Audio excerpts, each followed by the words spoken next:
اللہ رب العزت اپنے بندے کی توبہ اس وقت تک قبول فرماتا رہتا ہے جب تک اس کی جان حلق میں نہ پھنس جائے. یہ حدیث ہے رسول اللہ صلی اللہ علیہ وسلم. لیکن یہ اس کی بے پایاں رحمت ہے کہ موت کی صورت میں توبہ کا دروازہ تو بند ہو گیا بندے کے لیے، کیونکہ توبہ اپنی خود ہی کرنی ہوتی ہے، کسی اور نے نہیں.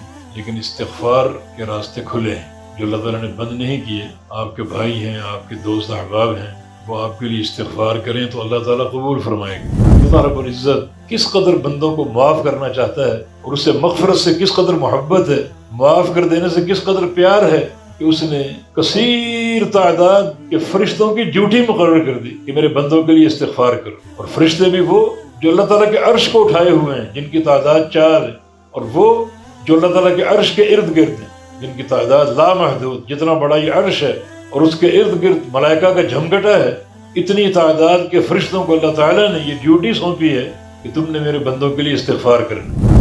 ایک بار رسول اللہ صلی اللہ علیہ وسلم تشریف فرما تھے اور کچھ صحابہ بھی آپ کے ساتھ تھے.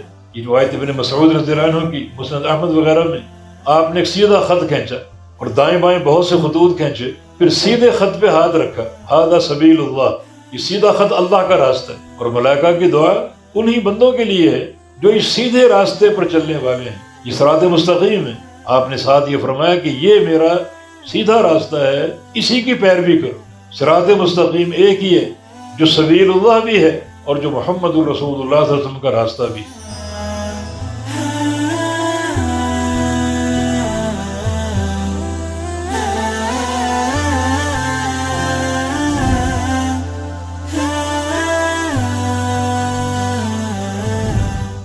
الحمد للہ رب العالمین والعاقبۃ للمتقین ولا عدوان الا علی الظالمین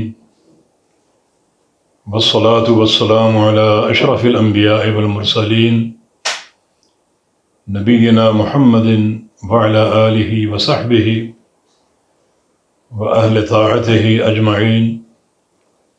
اما بعد. محترم و مکرم سامعین حضرات، توبہ اور استغفار کے موضوع پر بات چل رہی تھی. کل یہ بتایا گیا تھا کہ اللہ رب العزت اپنے بندے کی توبہ اس وقت تک قبول فرماتا رہتا ہے جب تک اس کی جان حلق میں نہ پھنس جائے. یہ حدیث ہے رسول اللہ صلی اللہ علیہ وسلم کی. ان اللہ یقبل توبۃ عبدہ ما لم یغرغر. لیکن یہ اس کی بے پایاں رحمت ہے کہ موت کی صورت میں توبہ کا دروازہ تو بند ہو گیا بندے کے لیے، کیونکہ توبہ اپنی خود ہی کرنی ہوتی ہے، کسی اور نے نہیں. لیکن استغفار کے راستے کھلے ہیں جو اللہ تعالیٰ نے بند نہیں کیے.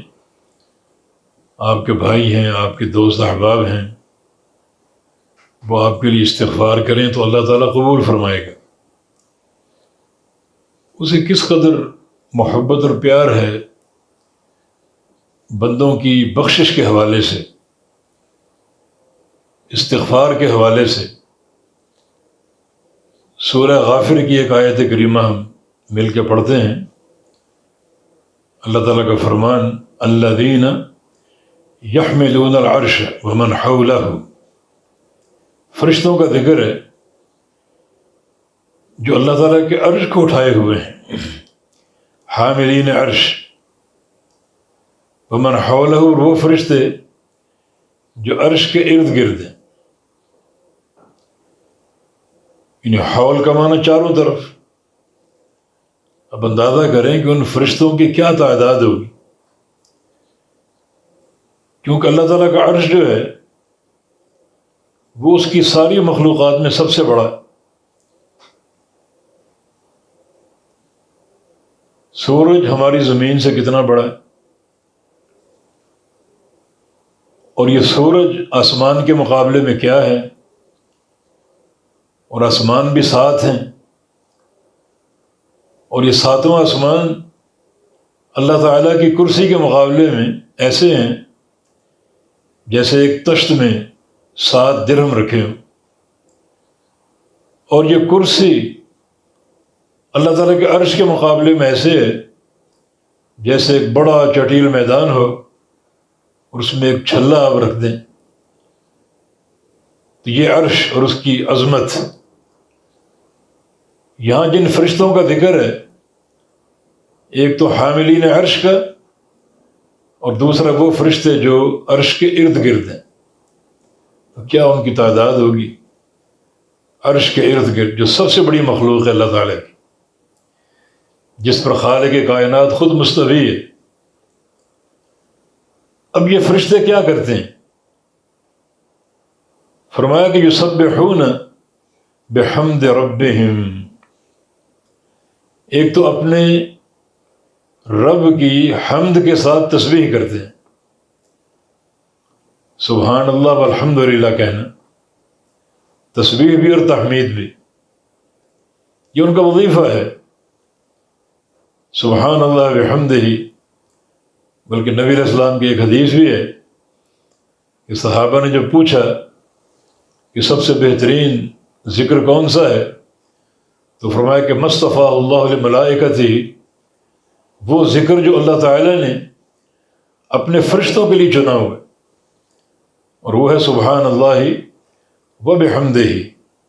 ارشاد گرامی ہے کہ جو بندہ صبح کے اذکار میں 100 دفعہ یہ پڑھ لے سبحان اللہ بحمدہ، تحطت عنہ خطایاہ ولو کانت مثل زبد البحر، تو اس کے تمام گناہ مٹا دیے جائیں گے، گرا دیے جائیں گے، چاہے وہ سمندر کی جھاگ کے برابر کیوں نہ ہو۔ تو فرشتوں کا ذکر ہو رہا ہے، ان کی ڈیوٹی کیا ہے؟ اللہ تعالیٰ کی حمد اور اس کی تسبیح کرنا اور کرتے رہنا۔ وَيُؤْمِنُونَ بِهِ، اللہ تعالیٰ پر ایمان لانا، یہ سارے ملائکہ ان پر فرض ہے کہ اللہ پر ایمان لائیں، اور ان کی ڈیوٹی کیا ہے؟ وَيَسْتَغْفِرُونَ لِلَّذِينَ آمَنُوا، وہ استغفار کرتے ہیں، مغفرت کی دعا کرتے ہیں ان بندوں کے لیے جو ایمان والے ہیں، جن کا عقیدہ سچا ہے، توحید کے پختہ ہیں، ایمان باللہ ان کا راسخ ہے، کسی قسم کا شرک نہیں ہے، اور کسی قسم کا توحید میں خلل نہیں ہے، بلکہ توحید کے پختہ سچے اور پکے ہیں، ان کے لیے استغفار کرتے ہیں۔ اب ان کے استغفار کے الفاظ کیا ہیں؟ پہلے اللہ تعالیٰ کے دربار میں ایک وسیلہ، اس کی صفات کا، ربنا وسعت کل شیء رحمۃ وعلم، اے اللہ تو ہر شے پر حاوی ہے، باعتبار رحمت اور باعتبار علم، یعنی تیرا علم ہر مقام پہ ہے، ہر جگہ اور ہر چیز پہ ہے، کوئی ایک ذرہ بھی تیرے علم سے اوجھل نہیں ہے، اور اسی طرح تیری رحمت بھی ہر شے پر وسیع ہے، جہاں تک تیرا علم ہے وہیں تک تیری رحمت ہے۔ یہ ایک اعتراف، گواہی، تصدیق، اللہ تعالیٰ کی جناب میں وسیلہ پیش کرنا، اس کی وسیع رحمت کا اور وسیع علم کا۔ تیرا علم بھی وسیع اور بلیغ ہے، اور رحمت بھی وسیع اور بلیغ ہے۔ اب یہ دعا میں وسیلہ پیش کر کے جو اس بات کی دلیل ہے کہ جس دعا میں اللہ تعالیٰ کی جناب میں اس کی اسماء و صفات کا وسیلہ پیش کیا جائے، وہ دعا بہت زیادہ قبولیت کے لائق ہوتی۔ اب ملائکہ کی دعا کیا ہے؟ فاغفر للذین تابوا واتبعوا سبیلک، اے اللہ بخش دے ان بندوں کو جو توبہ کرتے ہیں اور تیرے راستے کے پیروکار ہیں۔ یہ ان کی دعا ہے۔ اور وقہم عذاب الجحیم، اور بچا لے ان کو جہنم کے عذاب سے، یہ ملائکہ کی دعا ہے۔ خلاصہ کلام یہ ہے کہ اللہ رب العزت کس قدر بندوں کو معاف کرنا چاہتا ہے اور اسے مغفرت سے کس قدر محبت ہے، معاف کر دینے سے کس قدر پیار ہے کہ اس نے کثیر تعداد کے فرشتوں کی ڈیوٹی مقرر کر دی کہ میرے بندوں کے لیے استغفار کرو۔ اور فرشتے بھی وہ جو اللہ تعالیٰ کے عرش کو اٹھائے ہوئے ہیں، جن کی تعداد 4 ہے، اور وہ جو اللہ تعالیٰ کے عرش کے ارد گرد ہیں، جن کی تعداد لامحدود، جتنا بڑا یہ عرش ہے اور اس کے ارد گرد ملائکہ کا جھمگٹا ہے، تو تصور کریں کیا ان کی تعداد ہوگی۔ اتنی تعداد کے فرشتوں کو اللہ تعالیٰ نے یہ ڈیوٹی سونپی ہے کہ تم نے میرے بندوں کے لیے استغفار کرنا۔ اور استغفار کا صیغہ، استغفار کا جملہ قرآن نے بیان کیا، جس کا آغاز ایک وسیلے سے ہے، اللہ تعالیٰ کی جناب میں اس کی صفات کا وسیلہ۔ 2 صفات ہیں، ایک وسیع رحمت، دوسرا وسیع علم۔ اور دعا کیا ہے؟ فاغفر للذین تابوا واتبعوا سبیلک، ان بندوں کو بخش دے جو توبہ کرتے رہتے ہیں اور تیرے راستے کے پیروکار۔ معنی یہ کہ ملائکہ کی یہ دعا، ملائکہ کا استغفار کرنا ان بندوں کے ساتھ مخصوص ہے جن کے اندر یہ 2 صفات ہیں۔ ایک منہج توبہ، توبہ کرنے والے ہوں، کوئی گناہ ہو ڈر جائیں، اس گناہ کی ہیبت ان پر طاری ہو جائے، ندامت ہو، شرمندگی ہو، تو جن بندوں میں منہج توبہ ہے اور ساتھ ساتھ وہ اللہ تعالیٰ کے راستے کے پیروکار ہیں، ان کے لیے ملائکہ کی دعا ہے۔ ایک بار رسول اللہ صلی اللہ علیہ وسلم تشریف فرما تھے اور کچھ صحابہ بھی آپ کے ساتھ تھے۔ یہ روایت ابن مسعود رضی اللہ عنہ کی مسند احمد وغیرہ میں، آپ نے ایک سیدھا خط کھینچا اور دائیں بائیں بہت سے خطوط کھینچے، پھر سیدھے خط پہ ہاتھ رکھا، ھذا سبیل اللہ، یہ سیدھا خط اللہ کا راستہ ہے۔ اور ملائکہ کی دعا انہی بندوں کے لیے ہے جو اس سیدھے راستے پر چلنے والے ہیں، یہ صراط مستقیم ہے۔ وَأَنَّ هَذَا صِرَاطِي مُسْتَقِيمًا فَاتَّبِعُوهُ، آپ نے ساتھ یہ فرمایا کہ یہ میرا سیدھا راستہ ہے، اسی کی پیروی کرو۔ دائیں بائیں بہت سے راستے ہیں، افسوس یہ کہ دنیا بھٹک رہی ہے ان دائیں بائیں راستوں پر، جبکہ خط مستقیم ایک ہی ہے، صراط مستقیم ایک ہی ہے، جو سبیل اللہ بھی ہے اور جو محمد الرسول اللہ صلی اللہ علیہ وسلم کا راستہ بھی ہے۔ گویا اللہ تعالیٰ کے راستے پر چلنا، رسول اللہ صلی اللہ علیہ وسلم کے راستے کی پیروی کرنا، جن کا یہ منہج ہے ان کے لیے فرشتوں کی دعا اور استغفار موجود ہے۔ یہ بندے عبادت میں ہوں، کاروبار میں ہوں، جاگ رہے ہوں، سو رہے ہوں، دن رات ملائکہ کی دعا موجود ہے۔ اور ملائکہ بھی کم تعداد کے نہیں، لا محصور ان کی تعداد ہے، جو عرش کے ارد گرد ہے۔ کتنا بڑا عرش ہے، تو کتنی تعداد ہوگی ان ملائکہ کی۔ تو خلاصہ کلام یہ کہ اللہ تعالیٰ کو اپنے بندوں کی بخشش سے اتنا پیار ہے، اتنی محبت ہے کہ اس نے توبہ کا دروازہ بند ہونے کے بعد استغفار کے راستے کو بند نہیں کیا، بلکہ کھلا رکھا۔ جو چاہے میرے بندوں کے لیے استغفار کرے، میں اس کو قبول کروں گا۔ اور یہ بھی محبت استغفار ہے کہ اللہ تعالیٰ نے باقاعدہ ایک لامحدود تعداد کے فرشتوں کو مومنین کے لیے، مومن بندوں کے لیے مسلسل استغفار پر مامور کیا ہو۔ فرشتوں کی یہ دعا دن رات جاری و ساری ہے کہ فاغفر للذین تابوا واتبعوا سبیلک، اے اللہ تجھے تیرے وسیع علم کا واسطہ اور تجھے تیری وسیع رحمت کا واسطہ بخش دے ان بندوں کو جو توبہ کرتے رہتے ہیں اور جو تیرے راستے کے پیروکار ہیں۔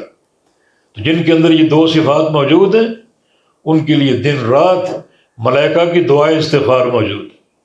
تو بہت بڑی نعمت بھی ہے، فضیلت بھی ہے کہ اللہ رب العزت کو کس قدر بندوں کو بخشنے سے محبت ہے اور کس قدر چاہتا ہے کہ میرے بندے معاف کر دیے جائیں، ان کو جہنم کے عذاب سے بچا لیا جائے۔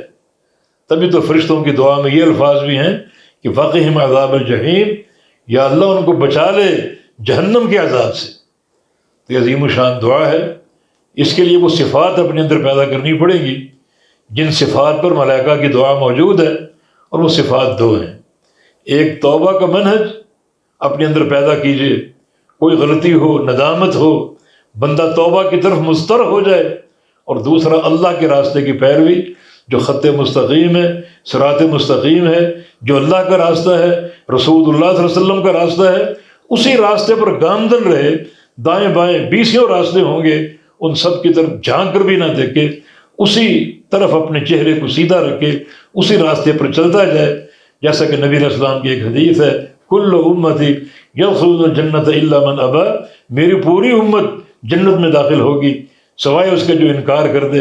قیل ومن یأبی یا رسول اللہ، پوچھا گیا کہ یا رسول اللہ صلی اللہ علیہ وسلم جنت کا انکار کون کر سکتا ہے؟ تو رسول اللہ صلی اللہ علیہ وسلم نے ارشاد فرمایا من اطاعنی دخل الجنہ ومن عصانی فقد ابا، میں ایک راستے پر چل رہا ہوں، جو بندہ اس راہ پر چلے گا میری پیروی کرتے ہوئے، میرے پیچھے آئے گا، وہ جنت میں میرے ساتھ داخل ہوگا۔